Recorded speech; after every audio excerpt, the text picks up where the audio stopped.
Jinshin slammed into the dungeon wall, blood trickling from his mouth. The mutated beast's single blow had sent him flying. He couldn't believe it. Him, the #1 mage cultivator in the world, on the verge of death against this monster. Struggling to stand, Jinshin's heart leaped when he spotted familiar faces. Guojie and Suzy Hui. Relief washed over him. "Help me," he called out, his voice cracking with desperation. Guojie approached, her eyes gleaming in a way that sent a chill down his spine. She knelt beside him, grasping his trembling hand. "I never thought you'd actually come looking for the Pisces pendant, just because I asked you to. Always a good guy, huh?" Her smile twisted into something cruel as she slipped his storage ring from his finger. "Consider this my final gift from you. I'll always remember how generous you were." Jinshin's eyes widened. Before he could process what was happening, she pulled away, and right there, in front of his broken body, Guojie leaned into Suzy Hui, their lips meeting in a mocking kiss. His heart shattered. "No, this can't be real," he whispered, his vision blurring. But it was real. As if reading his thoughts, Guojie pulled away from Suzy Hui and looked back at him. "We're in love, Jinshin. You've always been a nuisance, so we've come to get rid of you."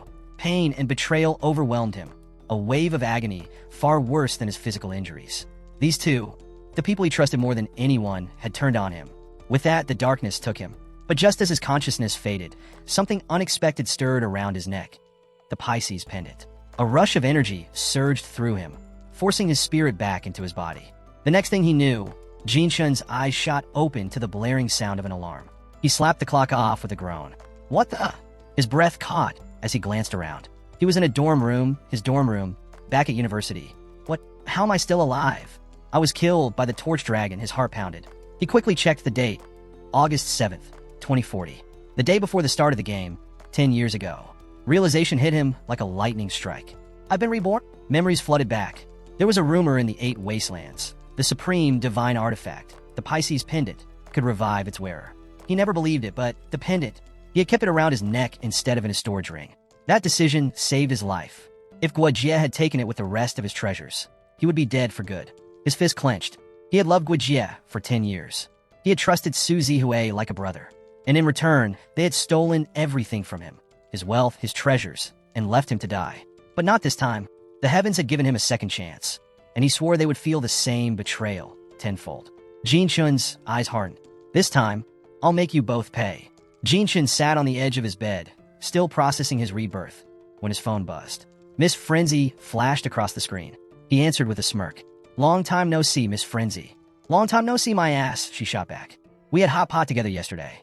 Jinshin chuckled. It had been years since he'd heard her voice, but to her, only a day had passed. She didn't know that, though. "Not yet. I've got something big to tell you," Miss Frenzy continued. "You might want to sit down for this, and don't freak out, okay?" He already knew what was coming. 10 years ago, on this exact day, she had made the same call, telling him she'd seen Guojie with another man. Back then, he didn't believe her. He cut her off, blinded by loyalty to Guojie. But this time, he was ready. "Go ahead." "Wait, are you apologizing?" she asked, clearly thrown off by his calm tone. "Just a little emotional, that's all," Jinshin replied, keeping his voice steady. Miss Frenzy sounded confused, but she pushed on. "Look, I don't want to shock you, but I just saw Guojie. She was with another guy, kissing him, and she climbed into his sports car right after." There was a pause. "I understand," Jinshin said simply. The silence on her end was almost comical. "Hold on, that's it? No yelling? No arguing? I'm serious, Jinshin. She's cheating on you." "I believe you," he said, his voice calm, but with a weight that implied something deeper. "But there's something I need to tell you." "Okay, now you're freaking me out. Why are you being so calm? Are you okay?" Jinshin shifted gears, ready to drop a different bombshell. "You know the game 8 Wastelands, right?" "Of course. Everyone's talking about it. It's all over the place." "Good. I'm thinking about going pro in that game." Miss Frenzy paused, clearly taken aback. "Wait, you? A professional esports player? Are you serious?" Jinshin smiled to himself. "More serious than you think. No one realizes it yet, but 8 Wastelands isn't just some virtual reality game. In 5 years, it'll merge with reality. Everything in the game. The treasures, abilities, even the NPCs and bosses. They'll all descend into the real world. Well, if anyone can pull it off, it's you. You've always been insanely good at games." Jinshin leaned back, taking a deep breath. "I'm serious, Miss Frenzy. I'm moving out of my dorm soon.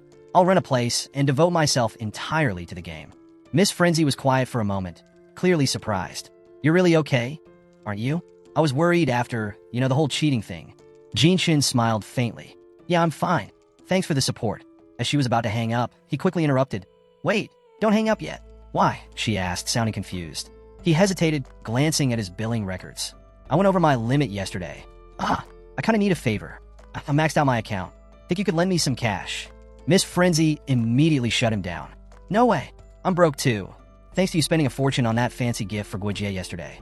Remember that? Before he could respond, she hung up. Jinchun groaned, wishing he had been reborn just a day earlier, so he could have saved the cash. But then his phone buzzed, a message from Miss Frenzy. She'd sent him 10,000 yuan with a voice note. Here's my gym membership for a few years. Pay me back soon, or I'll turn you into my punching bag if I can't work out. Jinchun laughed, recording a quick reply. Don't worry, I'll pay you back.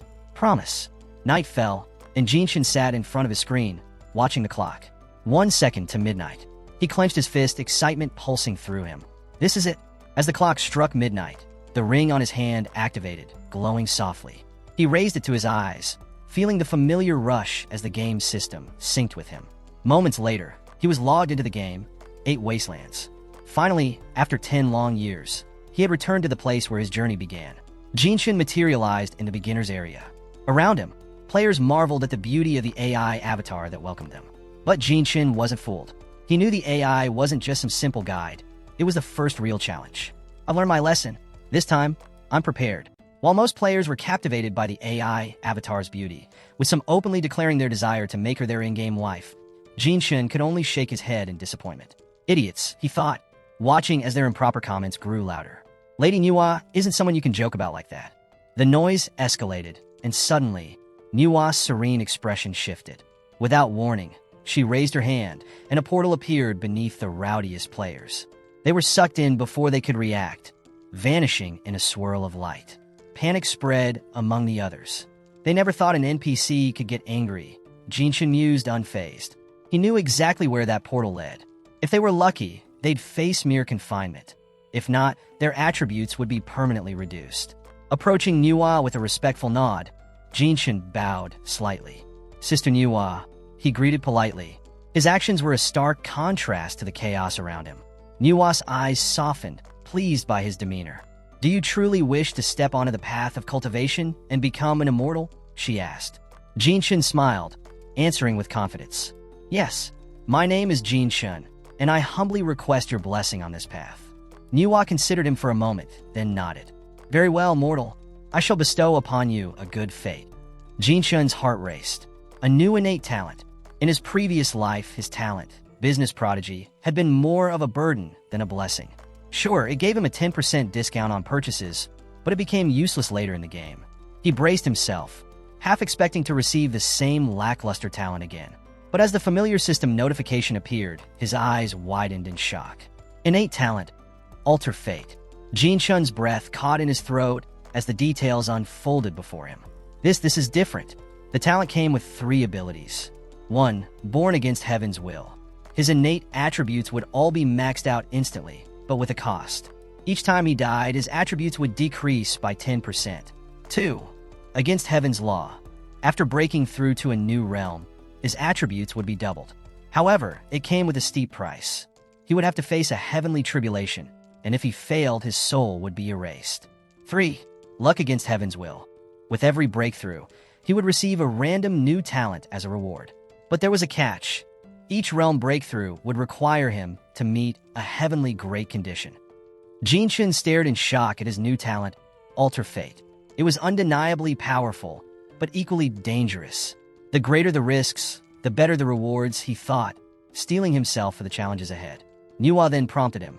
Now, choose your avatar. A series of avatars appeared before him, each with its own unique traits. Jinchun took his time, scrolling through the options. They may all look similar, but their stats can vary greatly, he reminded himself, thinking back to his past mistakes. In his previous life, he had chosen a goofy-looking avatar with an afro out of sheer boredom. Being handsome in reality had made him want to change. But soon after entering the game, he realized how much that decision had hurt his progress. Players with high charisma gained favor with NPCs, received better quests, and even had opportunities to dual cultivate with powerful NPCs. Not this time, Jinchun thought, determined to correct his past blunder. After a few minutes, he found it a model with the highest charisma among all the basic avatars. This time, I'm going to be the most charming player in the game. Nuwa smiled, clearly pleased with his choice. Now, choose your starting location, she said, presenting him with a map of 4 lands: Yuehua, Yongning, Huafeng, and Muxian. Each land corresponded to one of the 4 main professions in 8 wastelands. Jinshin studied the options carefully. Yongning was perfect for magic cultivation. Yuehua specialized in medical cultivation. Muxian was suited for weapon cultivation. Huafeng focused on body cultivation. In my last life, I struggled because of my weak start. Not this time, Jinshin thought. He wasn't going to rush this decision. As he weighed his options, a system window opened, displaying his newly updated status. Innate talent, alter fate. Sect, none. Profession, none. Reputation, 0. Cultivation, immortal. Innate core bone, 100 max. Innate spirit, 100 max. Innate comprehension, 100 max. Innate charisma, 100 max. Innate luck, 100 max. Jinshin's heart swelled with satisfaction. His core bone, spirit, comprehension, charisma, and luck all maxed out. These innate attributes would shape his journey. Core bone determined his potential for weapon and body cultivation, while spirit influenced magic and medical cultivation. Comprehension would help him learn skills faster, and his charisma meant NPCs would be eager to assist him. This time, with my attributes maxed from the start, becoming the number 1 cultivator is just a matter of time. He smirked, feeling the excitement building. The game world was his to conquer. Jinshin reflected on his past mistakes. Magic cultivation is great for team battles, but terrible in solo fights. Last time I got killed way too easily. He clenched his fists, remembering how he chose magic cultivation in his previous life to impress Guijie. Not this time. This time, I'm doing it for me. Without hesitation, he selected Muxian, the continent best suited for weapon cultivation. If I want to be number 1, I'll face attacks from all sides. Sword cultivation is perfect. It's unmatched in single target damage. Jinshin smirked. This life, I'll ride the wind with my sword and conquer the world of martial arts. As soon as he confirmed his choice, the system teleported him to Muxian Continent's beginner's village. The moment he arrived, nostalgia washed over him as he saw the sea of new players. Some were begging for high-level players to carry them through farms. Others were shamelessly flirting, and most were still in awe at how realistic the game felt. It's been so long since I've seen this many people in one place. Nearby, a crowd of players swarmed an old man, assuming he was an NPC with a hidden mission. Jinshin shook his head. Idiots. He chuckled to himself. There's no way a hidden mission would be handed out by such an obvious NPC. Letting the others waste their time, he calmly headed for the sword set, following the route he knew by heart. Suddenly, a female NPC approached him. She smiled and introduced herself as Chuan Yang, the owner of the tailor shop in the village. Her presence caused a stir among the players, who were now burning with jealousy. NPCs didn't usually initiate conversations with players, and yet, she was talking to Jinshin of her own accord. I can arrange a special mission for you, she offered, wrapping her arm around his shoulder. Her voice softened as she moved closer. You see, I've been alone ever since my husband passed away 5 years ago. If you find a quest too difficult, I can help you complete it. Jinshin froze for a second, taken aback. The power of maxed out charisma is no joke. He hadn't expected it to attract an NPC so quickly. If he completed the quest and raised his favorability with the widow, there was a high chance she'd offer him other opportunities in the future. Maybe even dual cultivation. He mused, momentarily tempted by the idea. But he quickly snapped back to reality. No, I didn't come back to mess around with beauty distractions. My goal is to be the number 1 sword cultivator. Clearing his throat, he politely declined. I've got other things to handle for now, but I'll come find you if I get the chance. Chuan Yang smiled, letting him go. I'll be waiting. Don't forget about the mission. As he walked away, other players looked at him in shock. They couldn't believe he'd turned down a mission from an NPC, something they would have jumped at. Jinshin ignored them. I can't waste time on side missions. The real opportunity lies ahead, he thought, his eyes locked on a rundown shop in the distance. Jinshin arrived at the rundown blacksmith shop. A few players were already leaving, shaking their heads in disappointment. Don't bother going in, one of them said. There's just a blacksmith inside, and he can't even speak. Probably deaf or something. Yeah, total waste of time, added another, clearly annoyed. Better head to the village entrance. I heard someone there's giving out real missions. Jinshin smiled politely, thanking them for the advice. I'm just taking a look around. As he walked inside, ignoring their warnings, the players grumbled behind him, upset that he didn't listen, but quickly lost interest, deciding to chase after the potential mission at the village entrance. Fools, Jinshin thought. They don't realize the blacksmith is the most important NPC in this village. Inside, the blacksmith was completely absorbed in his work, oblivious to the players' complaints. His hammer struck the metal again and again, but something was off. The weapon he was crafting wasn't taking shape. Frustration was etched on the man's face as he worked, trying to figure out the issue. Jinshin immediately knew the problem. The fire's too weak. The temperature isn't high enough. Sensing an opportunity to gain the blacksmith's favor, he quietly stepped forward and began to help stoke the forge, pulling the bellows to increase the flames. The blacksmith paused, noticing the sudden change. As the fire roared back to life, realization dawned on him. He nodded in appreciation as he resumed his work, the weapon finally beginning to take shape under his skilled hands. After a few minutes of hammering, the blade gleamed brightly, perfect at last. With a wide grin, the blacksmith turned to Jinshin. "Thank you for helping with the bellows. My apprentice isn't around today, so the forge wasn't properly tended to. You saved me a lot of trouble." Jinshin gave a humble nod. "This is exactly what I was aiming for." The blacksmith walked over to a rack of weapons. "As thanks, you can borrow any weapon here for a day," he offered. "But remember, you'll need to return it by tomorrow." Most players would have been disappointed by such a short-term reward, likely seeing it as a waste of time. But Jinshin, being a veteran of the game, knew better. He confidently chose a simple iron sword, normal grade, with a strength of 3. For beginners, this might seem underwhelming, but I know what happens when I return it. The blacksmith watched his choice with approval. "Good pick," he said. "Now, I'll give you another opportunity. If you can bring me 10 venomous fangs from green pit vipers, I'll have something special for you." Jinshin accepted the mission, marking the official start of his sword cultivation journey. Outside, the players who had mocked him earlier were shocked to see him walk out of the blacksmith shop holding a weapon. "Hey, how did you get that sword?" one of them asked, curiosity piqued. Jinshin smirked, thinking fast. "Oh, it's simple," he said confidently. "The blacksmith just broke up with his girlfriend. He's heartbroken. All you have to do is sing him a love song, and if you touch his heart, he'll reward you with a weapon." The players' eyes lit up, amazed at how easy the task sounded. "Is that it?" one of them asked. "Yep," Jinshin said, trying to hold back his laughter. "Just make sure your singing moves him." Eager to get their hands on a weapon, the players immediately gathered outside the blacksmith's workshop, breaking into awkward love songs, each trying to outsing the other. Jinshin stepped back, enjoying the ridiculous sight from afar. Inside, the blacksmith's face contorted in anger. He was already stressed from the day's work, and now a group of players was serenading him with off-key love songs. He stormed out, hammer in hand, yelling, "Get lost!" The players, confused, mistook his frustration for some hidden signal. "He must be testing us," one player said excitedly. "Out, all of you!" the blacksmith bellowed. "Before I use this hammer on your heads." That did the trick. The players scattered in all directions, realizing they'd been played. Furious, they swore to find Jinshin and get their revenge. But by that time, Jinshin was already deep in the bamboo forest, well ahead of them.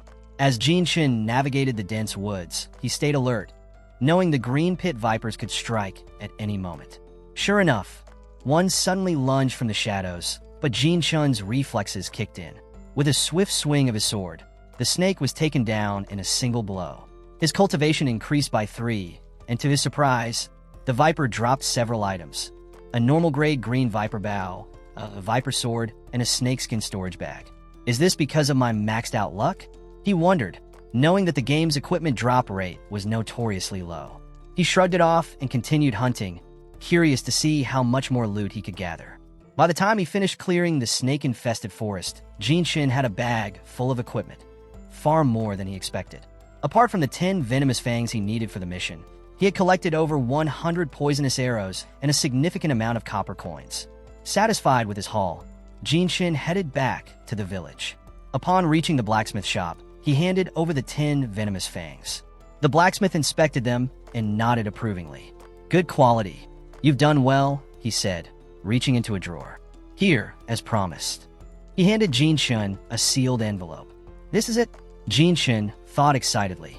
The envelope contained an invitation to join the sword sect, a crucial step toward his goal of becoming the strongest sword cultivator. Has anyone else accepted this mission? Jinshin asked, curiosity getting the better of him. The blacksmith shook his head. You're the only one so far. Jinshin smiled, knowing he was already ahead of the crowd. While other players wasted time chasing trivial missions and figuring out basic mechanics, he was laser-focused on his path. With the invitation in hand, Jinshin left the shop. His next move was clear: become a disciple of the Sword Sect as soon as possible. Before heading to the Sword Sect, Jinshin made his way to the market to sell the loot he had gathered from slaying the green pit vipers. His prized item was the rare green viper bow, something that had a high demand but was incredibly scarce in the server. Standing in the middle of the bustling market, Jinshin made his announcement loud and clear. I'm selling the only green viper bow in the entire server. Highest bidder wins. I wouldn't be parting with it, but I need the cash to marry a wife. The crowd immediately stirred.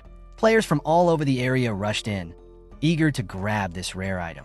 The bidding started at 1,500 and rapidly climbed. Jinshin watched, amused, as the numbers flew higher. Then, out of nowhere, a female player stepped forward and offered 50,000 in one bold move. She was accompanied by several others, her presence demanding attention. No one knew who she or her group were, nor which guild they represented. I only pay in cash, she said, her tone confident. The money will be transferred to your account immediately. Jinshin, impressed by the bold bid, was just about to close the deal when another voice interrupted. 60,000. The new bidder walked forward with a calm, commanding presence. It was Wang Jinghao, the president of the Wanshur Guild, one of the most powerful groups in the game. A murmur spread through the crowd. Jinshin's expression shifted. Wang Jinghao already? He hadn't expected to run into the guild leader this early in the game. In his previous life, Wanshur had tried to recruit him after he broke into the top 10 leaderboards. When Jinshin refused, Wang Jinghao held a grudge that cost him dearly. Wang Jinghao smiled. You must be quite something, getting a rare weapon right after the server launched. I admire your ability. Since you're selling this to earn money to marry, let me cover the entire amount. Consider it a friendly gesture. Jinshin politely declined. I appreciate the offer, but a gentleman doesn't accept charity. I'm just here to sell my item, not looking for any favors. I hope you understand. Using the marrying a wife excuse was a mistake, Jinshin thought, slightly regretting his earlier words. Wang Jinghao laughed lightly. Of course, I understand, but you have resolve and skill, and our guild could use a bow like that. I'm more than willing to buy it. As he reached for the bow, the female player from earlier raised her bid again. 70,000, she said calmly, completely ignoring Wang Jinghao's presence. The crowd gasped. No one dared to go against Wang Jinghao, especially not in such a bold manner. The tension was palpable as the bidding war reignited. Jinshin's eyes gleamed, enjoying the battle of wits and wealth. He was curious about the mysterious woman and her background. Which guild is she from? He wondered. She's not giving Wang any face at all. The bidding escalated further, with Wang Jinghao determined not to back down. The price soared to 300,000, then 400,000, and finally hit a staggering 500,000. Wang was visibly strained, caught between his desire for the bow and the embarrassment of being outbid in public. Sensing Wang's frustration, Jinshin smirked inwardly. Let's see how far this goes. Wang Jinghao, now desperate, attempted to use his guild's reputation as leverage. Do you know who I am? He said, his voice filled with authority. I'm the president of the Wanshur Guild. You should think carefully before bidding further. But the mysterious lady remained unfazed. Her calm demeanor and readiness to spend such a hefty sum on beginner's equipment only fueled speculation among the onlookers. Players whispered among themselves, convinced that her background must be extraordinary for her to challenge the young master of Wanshur Guild so openly. The lady raised her eyebrow, unfazed by Wang Jinghao's threats. The highest bidder wins. How is making an offer going against someone? Are you trying to say others can't buy the things you want? Wang Jinghao was momentarily speechless. He hadn't expected such a bold response. Realizing he was up against a formidable opponent, he decided to withdraw from the bidding war. But just as he was about to leave, Jinshin stepped in. I've long heard of Wanshur Guild's reputation, Jinshin said smoothly. If you're willing to pay the 500,000, I'll sell the bow to you. In exchange, I hope to earn your guild's support in the future. Wang Jinghao paused, studying Jinshin's face for any sign of deceit. Do you really mean that? Jinshin nodded confidently. Yes. After a moment's consideration, Wang Jinghao accepted the deal. Fine. If you run into any trouble, Wansher Guild will be there to help you. He then asked for Jinshin's account number and transferred the money without hesitation. Jinshin hid his satisfaction behind a polite smile. Perfect, he thought. I've left a good impression for now, and I can leech off him later. As Wang Jinghao turned to leave, he glanced at the lady, smirking. I won't hold a grudge because you're beautiful, but I hope you've learned your lesson. You should consider joining my guild. Jinshin chuckled to himself. What an idiot, spending 500,000 just to save face. He knew that once Wang Jinghao used the bow, he'd realize that the poisonous arrows were limited. Even worse, he'd waste hours on annoying beginner missions, burning time and energy on an item that wasn't worth it. But for now, Wang Jinghao was clueless and even grateful to Jinshin. Meanwhile, the lady's temper flared. You're pathetic, she snapped, glaring at Jinshin. Bowing down to the powerful like a dog. With her group in tow, she stormed off, clearly enraged by Jinshin's betrayal. Jinshin frowned slightly, realizing he might have taken things too far. I really pissed him off. I need to find a way to repay them. A few hours later, in the wild boar forest, the lady led her group on a hunting mission. Split up, she ordered. Each of you find and kill 2 wild boars. Let's finish this quickly. The team dispersed into the forest, charging off to complete their mission. As the lady prepared to move, a figure appeared behind her. It was Jinshin. The lady narrowed her eyes at Jinshin, her suspicion evident. Why did you follow us all the way here? Jinshin smiled, unfazed. I'd like to speak with you privately. Just 2 minutes, that's all.